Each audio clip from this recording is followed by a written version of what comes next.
Guilty as charged. And this is where our producer, Lindsay, gives us a new guilty as charged question every week. And if we're guilty, we take a sip. Linz? Have you ever been guilted into giving to charity, then regretted it? Oh. Charity. I got scammed once. Story of my life. And you were kind of guilted, I feel like. I wanted to do it, though. And then it was a scam. A guy came to our front door.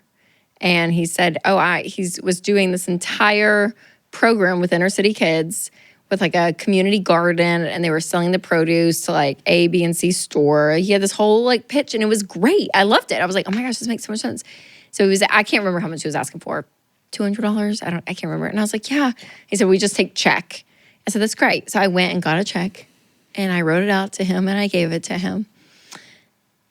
And then about 2 hours later on our group me neighborhood, like there's a scammer going around. And apparently there was a lawyer in the neighborhood that got all this guy's info to like test it. And then he ran it through some system and realized it is not a true, whatever. They couldn't find the website. It was a complete scam.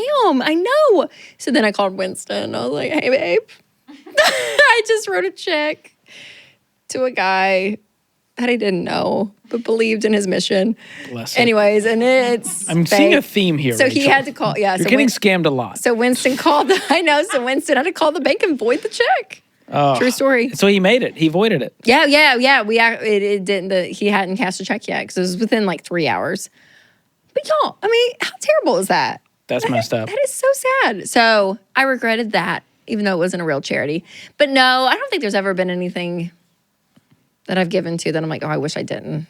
Like, I haven't had a bad experience. Like, I feel like most of the things we give to You've done your due diligence. Yeah, they're pretty reputable. I mean, Yeah. we do research, except if you knock on my front door. Apparently, I should give you money. But I'm usually, guilty. No, I didn't get scammed, but this said, have you ever been guilted into it and regretted it? Yeah. Twice, both involving a front door. There's a theme here. wow, just don't answer your front door. One was a coworker's kid came to our door selling like the tumblers for the band of the school. I'm buying 4. And it was... I love a school fundraiser. It was not like a Yeti. It wasn't like a nice name brand. It was like a Bobo brand with the school logo on it.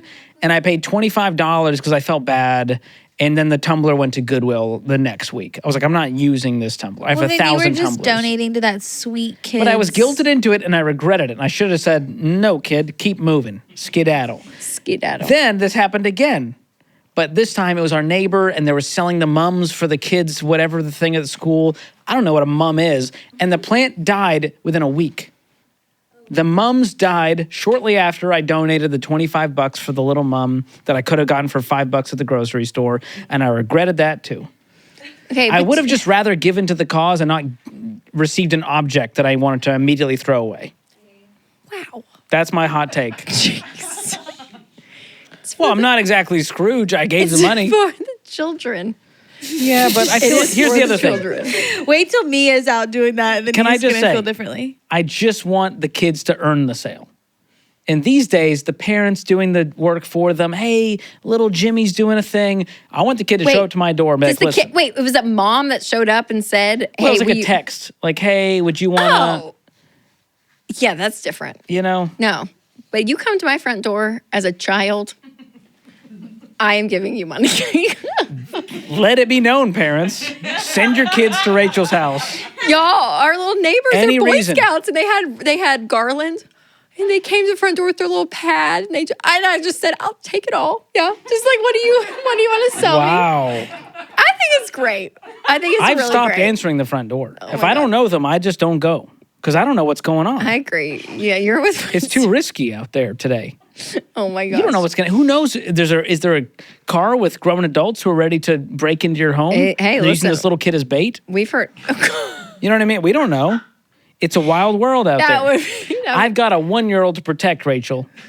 Don't show up to my door. I ain't answering. I'm going to talk to you through the camera and say no soliciting. And here's the bylaw and our HOA you code. are an old man. Step away.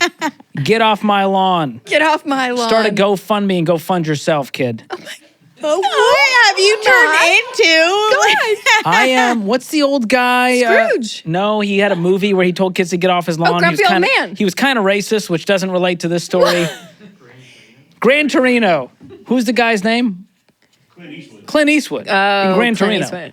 That's me minus the racism. Oh my gosh. Yeah. Not racist. Well, just want you to get off my lawn because I just got aerate and seed and it will not be ruined by you stepping on my lawn. You are literally an old man. George. I am the youngest living boomer. Oh my. We can all agree on that.